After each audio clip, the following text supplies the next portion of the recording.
Bukod sa isang journalist at isang estudyante ng University of the Philippines, Diliman, may dalawa ring menor de edad at dalawang US citizen na namatay sa enkwentro sa Toboso, Negros Occidental. Another crucial moment in Philippine history happening today with the convening of the Senate Impeachment Court for Vice President Sara Duterte.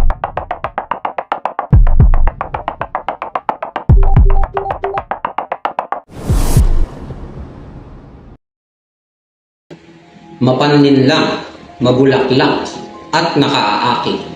Ito ang mukha ng mundo sa ilalim ng modernong teknolohiya, agham at industriya.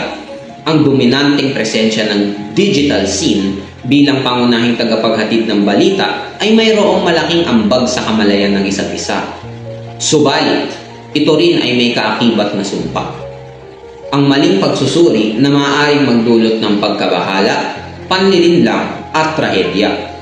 Ika nga, kung ano ang nakikita ng mga mata, ito ang isinasagawa. Ang bawat post, headline, video, artikulo, larawan at click ang humuhulma sa kamalayan at opinyon ng isang Pilipino. Sa panahon ngayon, hindi na ang baril at patalim ang nagdidikta sa kapangyarihan. Sa halip, ang cellular na telepono ang may kakayahang pabagsakin o paunlarin ang larawan ng tao at ng mundo. Sa bawat balitang nakakalap, may isa na naiimpluwensyahan. May mabilis magpaniwala. May pagtinging nagpapakita. May relasyong nasisira. May buhay na nagbabago. May kasinungalingang na ipapahayag. May katotohanang nababaluktot. At may permanenteng epekto na bumabago sa takbo ng lipunan. Ang baril ay puno ng kasinungalingan. Ang tanong, sino ang apektado pagkatapos kalabitin ang gatilyo? Mula noon hanggang ngayon, ang impormasyong ating nakakalap, ang ating gabay para sa pagkilos sa komunidad na ating kinabibilangan. Ngunit kinikilala ba natin ang mahalagang outlet ng datos na ating kinukonsumo? Sa iyong pagising sa umaga, agad mo nang hawak ang iyong cellphone. At sa unang pagbasa, Breaking news, exposed, leaked, bistado, hulikam.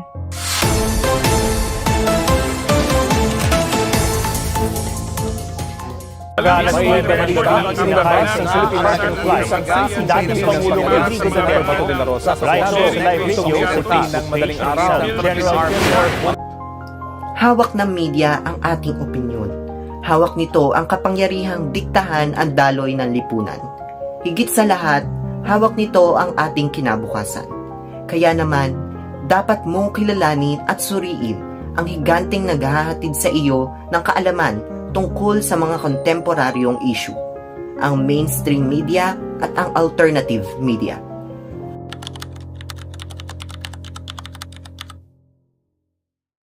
Naaalala mo pa ba ang eksaktong sandali nang nalaman mo ang COVID-19? Nasaan ka? Paano mo ito nalaman? Marahil ito ay sinabi sa iyo ng isang kamag-aral, kaibigan, kamag-anak o magulang. Malaki ang posibilidad na ang mga ito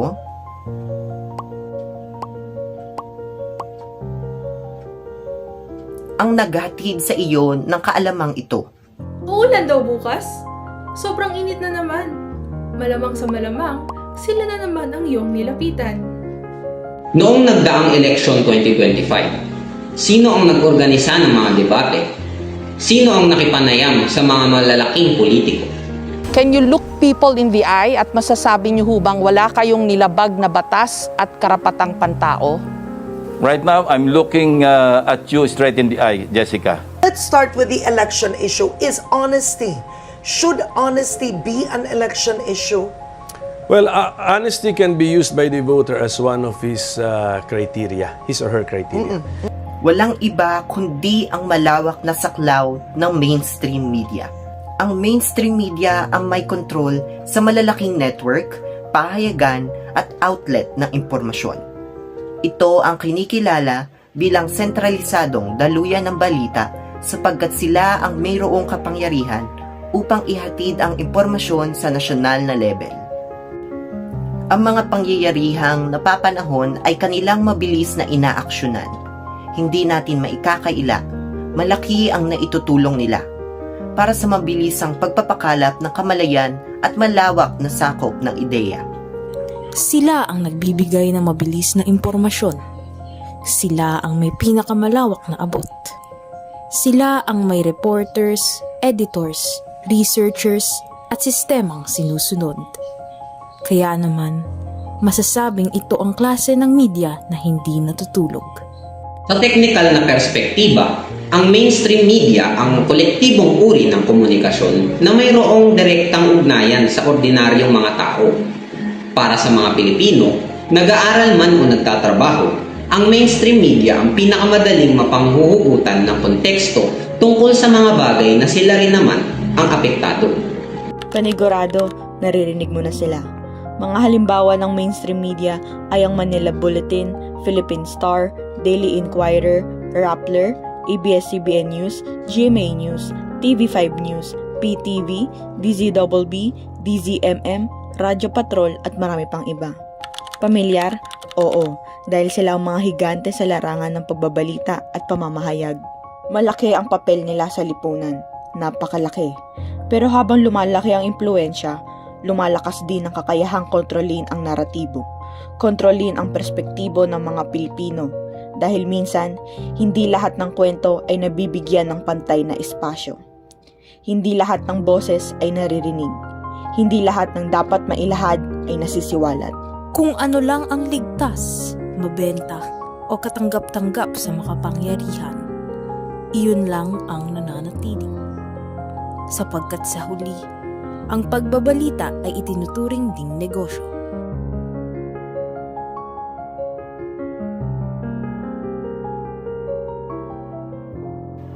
Oo, marahil ang brand ng mainstream media ay nararapat na walang kinikilingan at in the service of the Filipino.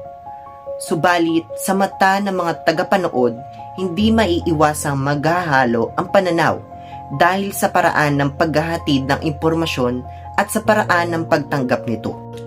Dahil sa pagkukulang ng mainstream media, nabuhay ang tinatawag na alternatibong media. Maliit lamang ang saklaw ng alternatibong media. Subalit, sa estilo nito, nagkakaroon ng pagkakataong makalaya ang boses ng mga mamamayang hindi naabot ng pamahalaan. Di tulad ng tradisyonal na sentralisasyon na hatid ng mainstream media, ang alternatibong media ay bukas para sa mga hamon ng misinformasyon at disinformasyon. Kadalasan, mayroon ng sariling pananaw at opinyong kasama ang alternatibong media.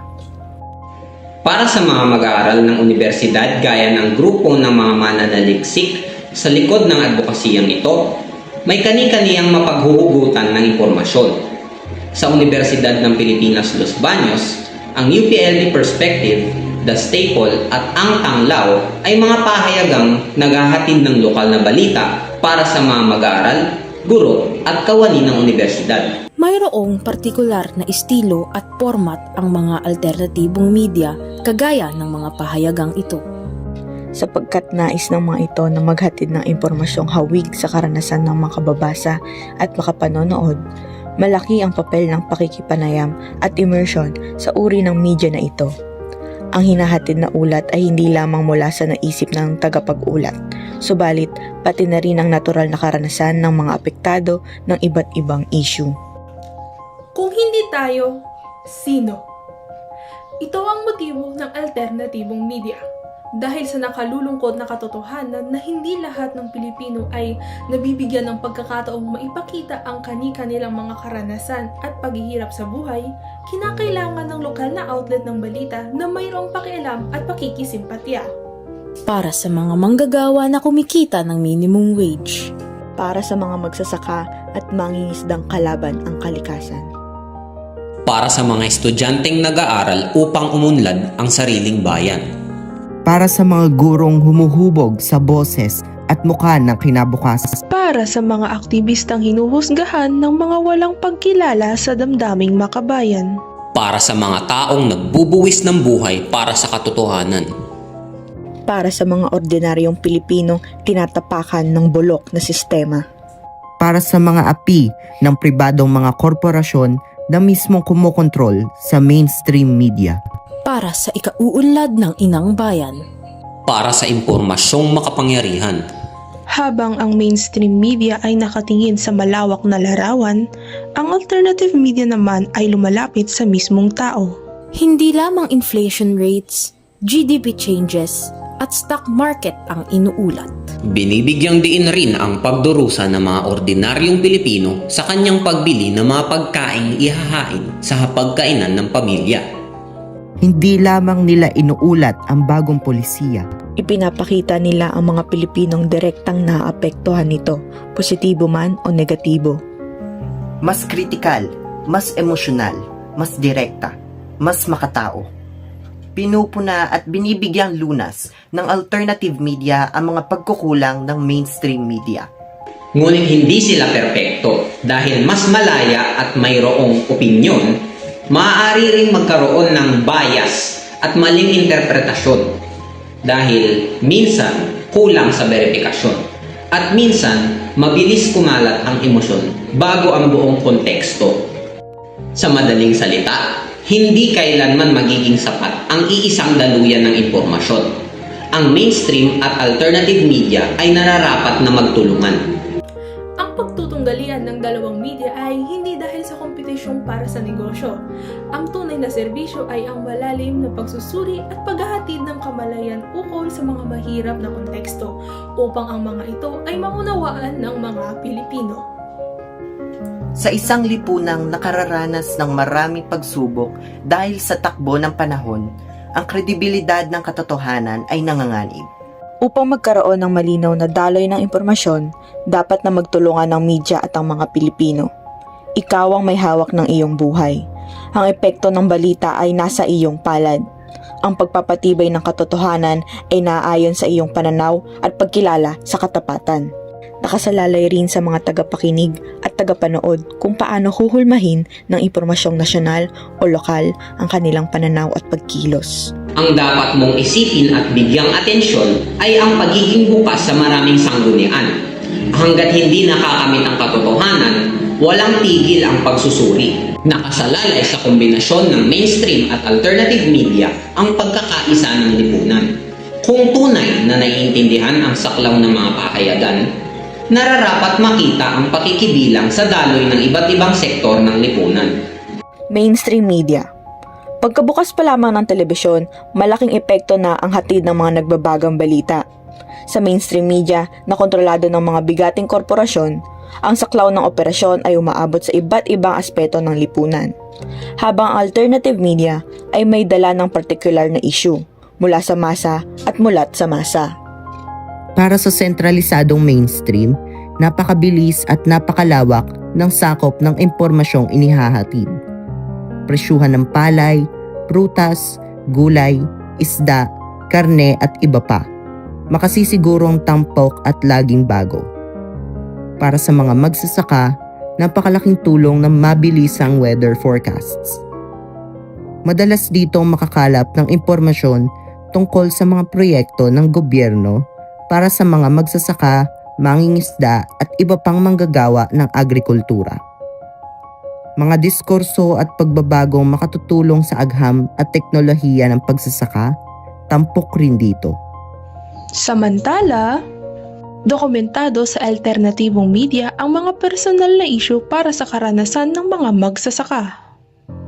Nilalantad nito ang mga katiwaliang harap-harapang ginagawa ng mga pribadong korporasyon.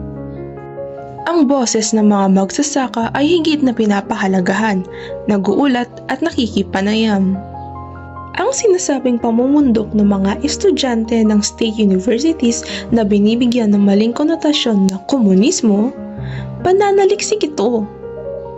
Ito ay para sa mga marhinalisadong komunidad na hindi abot o ayaw abutin ng pamahalaan.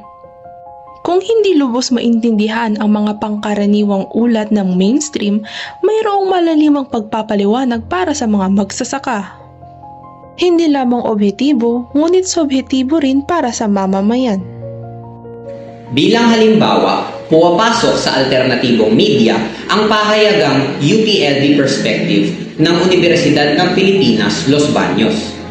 Dito, mayroong direktang pag-uulat ukol sa agrikultura. Lalo tigit ang universidad ay kilala sa pagpapaunlad ng sektor na ito. Ang apektado ay mismong mga estudyante, propesor at manggagawa ng universidad. Di tulad ng mainstream media, nagkakaroon ng malalim na pag-unawa ang mga tagapakinig dahil may malalimang pagsusuri rin ito. Inuulat ng mga malaking pahayagan ang gross domestic product, inflation rate at stock market. Kung may mabilis na pagbabago sa usapin sa presyuhan ng mga produkto at serbisyo, tiyak na naibalita na ito ng mga higante sa media. Naibabalita rin nila ang pinakamalapit na oportunidad sa paghahanap buhay. Kadalasan ay sentralisado para sa syudad ng Maynila.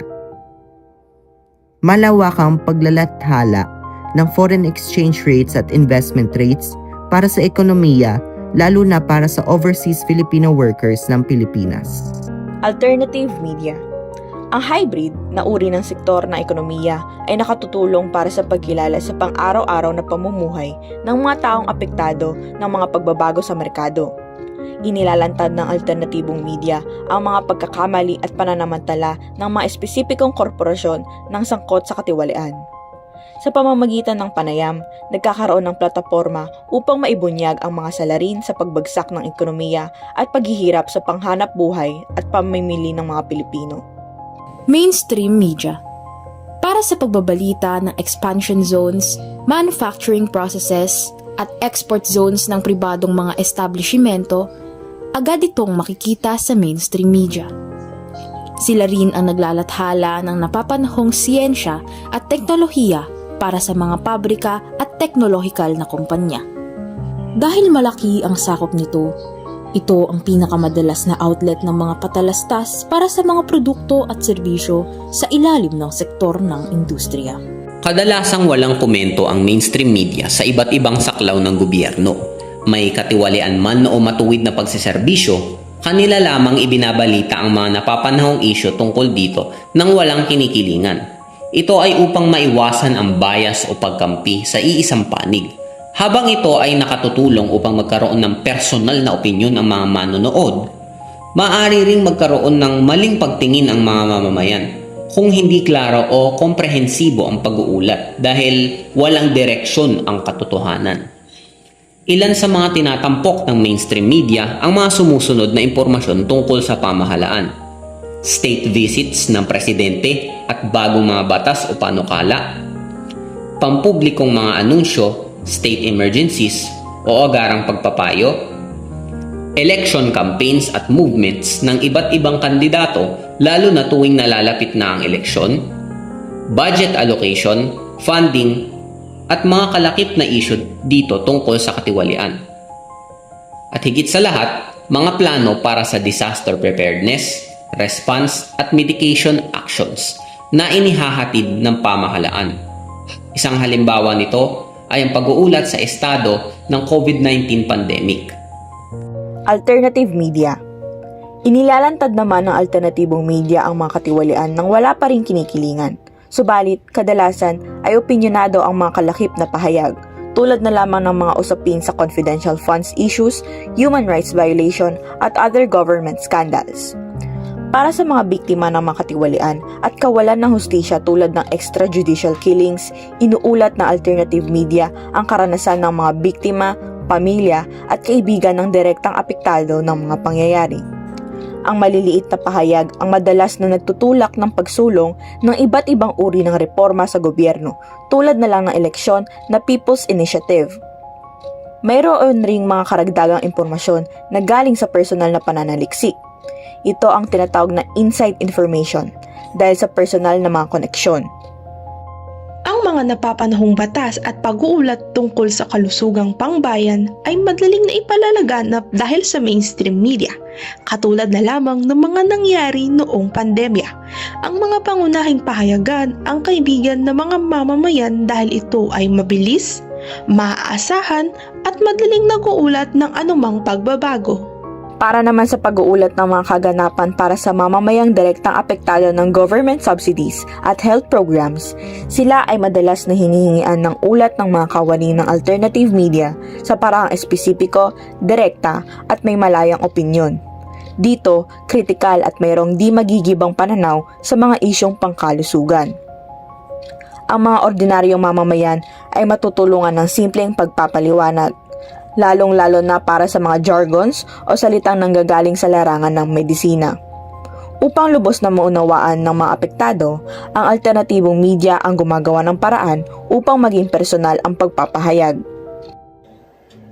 Ngayon, hindi na lang simpleng balita ang usapan. Ito ay laban ng perspektibo, laban ng naratibo, laban ng katotohanan. At isang malinaw na halimbawa nito ang nangyari sa kaso ni Alisa Aliano. Kamakailan lamang, umugong ang pangalan ni Alisa Aliano, isang leader estudyante mula sa UP Diliman, isang kabataan, isang aktivista, at kalaunan, isang pangalan sa gitna ng matinding kontrobersya. Ayon sa mga impormasyong ibinalita sa mga mainstream media, iginiit ng militar na ang nangyaring engkwentro ay bahagi ng isang operasyon nila laban sa New People's Army o NPA sa Tuboso Negros. Ang tawag nila rito, legitimate encounter. Ngunit, para sa mga alternatibong media, iba ang kwento. Hindi iyon ang naganap sa Toboso. Hindi lamang ito simpleng encounter sa pagitan ng militar at mga sibilyan.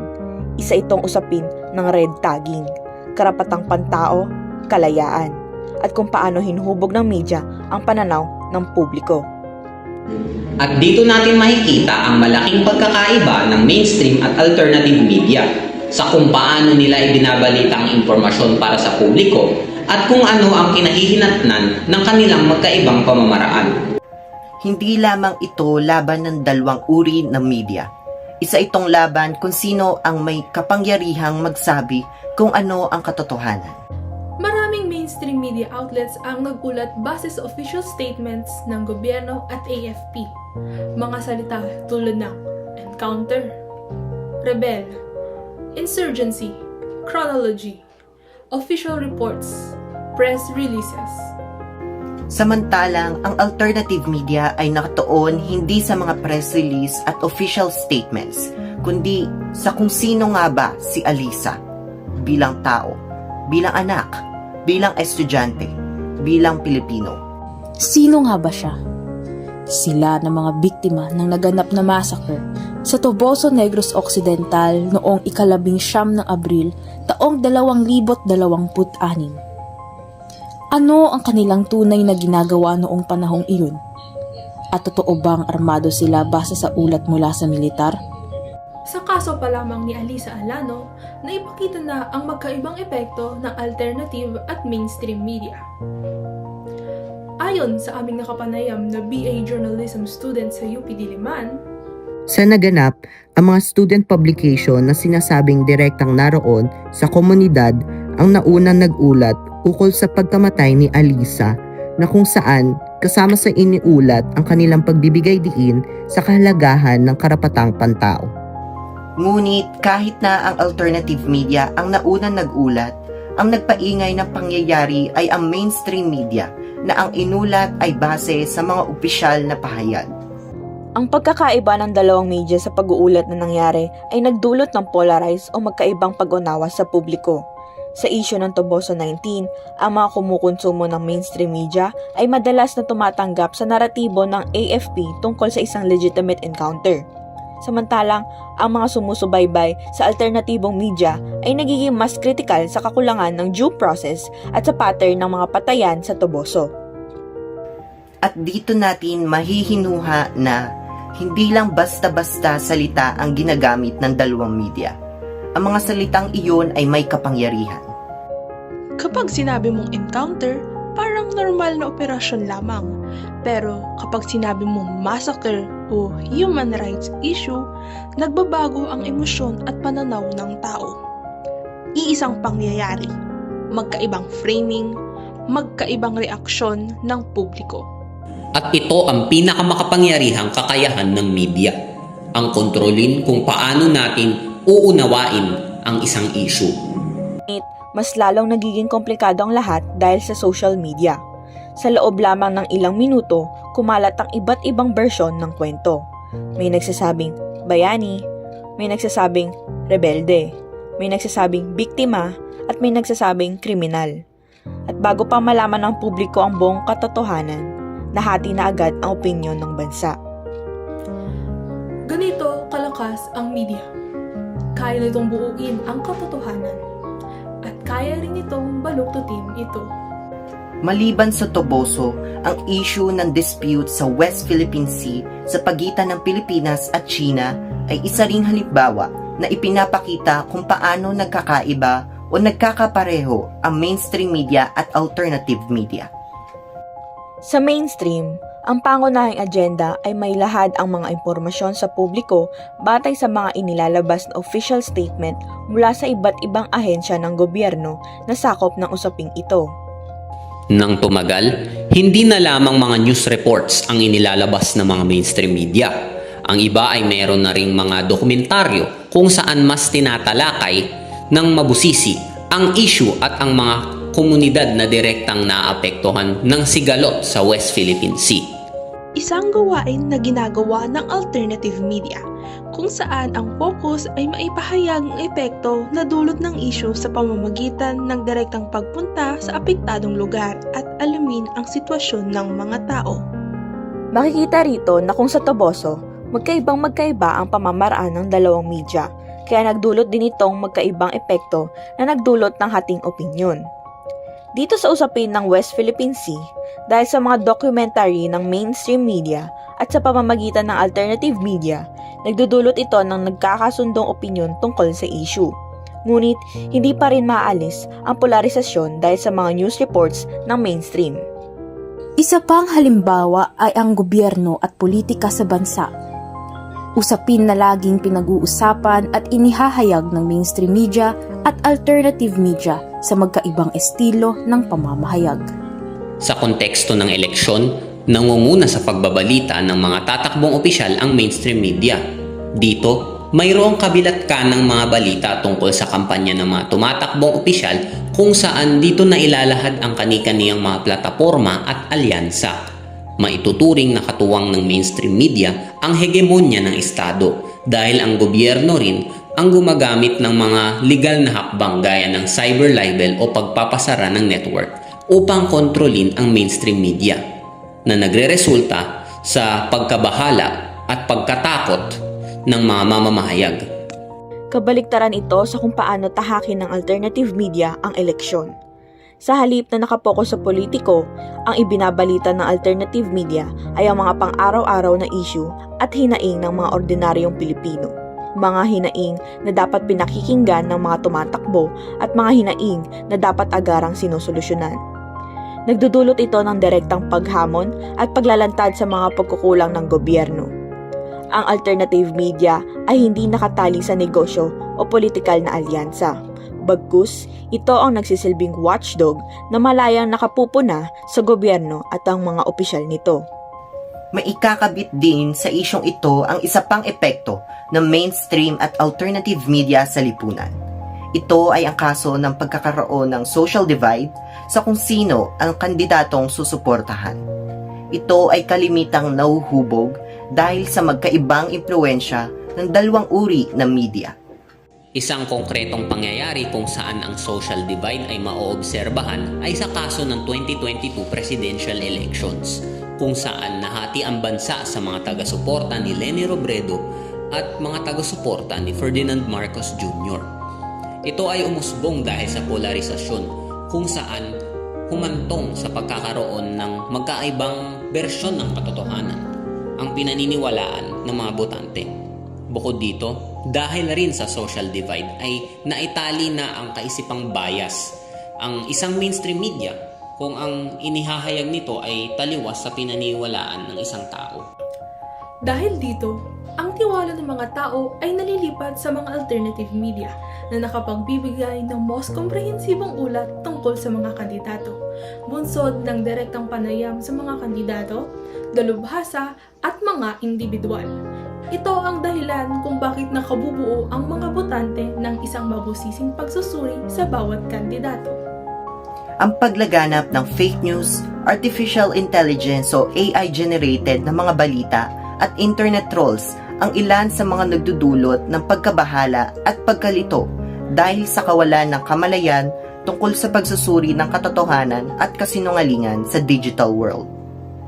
Hindi biro ang demokratikong pamahalaan ng bansa, subalit ang ligaw na paninira gamit ang impormasyon ang tumatapak sa kredibilidad ng sistema. Upang tugunan ito, kailangan magtulungan ang mga pahayagan ng impormasyon at ang mga Pilipino. Papaano? Kung mayroong pagkilala sa katotohanan, ang iba't ibang sanggunian ng impormasyon at kung mayroong matulis na pag-iisip ang bawat isa tungo sa realidad, tiyak na makakamit ang kaayusan at maiiwasan ang kasamaan ng kasinungalingan. Kung mayroong pantay na pagtangkilik ang mga Pilipino sa parehong mainstream at alternative media, mauhubog ang kakayahang kilatisin ang totoo at peke. Para sa pangkaraniwan at mabilisang impormasyon, hindi masamang gamitin ang mga pag-uulat mula sa mainstream media. Subalit, nararapat ding bigyan ng pansin ang alternative media bilang pangalawang daluyan ng kaalaman. Ang simpleng naratibo na kayang gawing bayani at huwaran ang isang tao ay siya ring kapangyarihan na kayang baliktarin ang mga pangyayari. Sa isang headline lamang, sa isang simpleng framing, sa isang salitang piniling gamitin. Sa isang viral post, maaaring mabuo ang galit ng libu-libong tao. Sa isang edited video, maaaring masira ang reputasyon ng isang tao. Sa isang maling impormasyon, maaaring magkaroon ng takot, poot, at pagkakawatak-watak. At ang pinakamapanganib, kapag tayo ay nagpapadalos-dalos dahil sa emosyon. Inuuna ang emosyon bago ang pag-iisip. Sa panahon ngayon, napakadaling maniwala dahil gusto natin ng mabilis.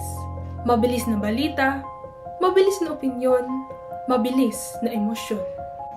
Pero habang bumibilis ang impormasyon, unti-unti naman bumabagal ang pag-aanalisa. Hindi na tayo nagtatanong, totoo ba ito? Saan nanggaling? May ebidensya ba? May bias ba? At kapag tumigil tayong magtanong, mas madaling kontrolin ang isip ng lipunan. Kapag tumigil tayo magsuri, mas madaling manipulahin ang emosyon ng mamamayan. At kapag nasanay tayong maniwala ng hindi nag-iisip, unti-unting namamatay ang demokrasya. Upang mas malalim nating maintindihan ang pangangailangang magsanib puwersa ang mainstream at alternative media, ating bigyang diin ang papel ng alternatibong media sa mata ng isang mamamahayag sa ilalim ng The UPLB Perspective na pahayagan. Ayun, hello. Good day. Ako si Hans Lamano Tumagan. Ako ang current Associate Graphics Editor ng UPLB Perspective. Sinasabing ang alternatibong media ang dapat lapitan para sa impormasyong makamasa dahil ang mga mamamahayag sa ilalim nito ay mayroong personal na pagtingin at pag-akay sa mga mamamayang apektado ng isang kontemporaryong issue. Maaari ka bang magsalaysay ng ilang pag-uulat o aksyon ng periodismo kung saan ay ikaw ay mayroong personal na koneksyon dito? Kung mayroon, paano ito nakaapekto sa kalidad ng pagbabalita? Ito ba ay nakatutulong, nakasasagabal, o pareho? Ang pagkawala ni Ate Alaisa, mga mamamahayag at nung 2019 ay lubusang trahedyang nagmumulat sa atin kung gaano talaga kalaki yung karakasang ibinibigay sa atin ng mga binibigay sa ating mga inaapi mula sa gobyernong talagang nagahari-harian. Ngunit nakakatakot at nakakalungkot mang isipin, wag sana natin na hayaan ito upang maging dahilan upang ipagtigil natin yung mga nasimulan natin bagkos pag-igtingin pa ang ating mga boses at boses ng masa. Bilang isang cartoonist ng UPLB Perspective ay hindi ko na din ulitin pa, ito na yung mga talagang itinatak ko sa puso't isipan ko pag nagagawa ako ng mga cartoons o kaya naman tumutulong sa mga mamamahayag natin or mga tagasulat natin sa aming publikasyon. Sa mga kaso ng karahasan laban sa mga mamamahayag tulad ng Toboso Ikalabinsya, kung saan napaslang ang UP Diliman student leader na si Alisa Alano, Paano hinuhulman ng mga kaganapang ito ang iyong pag-iisip at pag-aksyon bilang periodista? Paano ka umaaksyon laban sa red tagging? Una yung trahedya na nangyari kay Ate Alaysa Alano, sobrang nakakalungkot bilang isang estudyante ng UP at bilang student leader din na kagaya niya. Dahil sa simpleng pagtulong natin ay nagmumukha pa tayong kalaban sa paningin ng mga mamamayan, dahil kung alam nyo na yung nangyari after ng pagkamatay niya, nakakalungkot talagang isipin. Pero taglay ng lungkot at ng takot, syempre bilang aktivista, dapat na hindi ito namamalagi sa atin, bagkos pinag-iiting pa kung ano yung mga nasimulan niya at nasimulan nating mga pinaglalaban. Dahil bilang journalist or bilang mamamahayag katulad natin, huwag tayong tumigil sa ating craft or sa ating mga pahayag na talagang pinag-iigting yung pinaglalaban ng mga masa. Dahil ito din yung pagkawala or ang magiging pagkawala nito ay tawag dito, lubos na ikakalungkot. Bilang huling rekomendasyon sa mga manonood, anong katangian ang nararapat na mangibabaw sa mga Pilipino upang maging mapanuri at hindi basta-bastang nagpapaniwala sa mga sabi-sabi sa panahong malaki ang impluwensya ng teknolohiya? Sa lahat ay dapat talagang mangibabaw sa Pilipino ang pagiging mapanuri, responsable at pagiging matalino.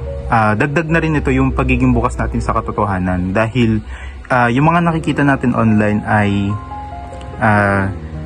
sometimes ito ay or minsan ay ito ay talagang naibago na para hindi na ito or hindi ito nakakatakot tingnan para sa mga normal na taong katulad natin. Tapos, lalo na din sa panahon ngayon na kumakalat yung impormasyon dahil sa yung teknolohiya.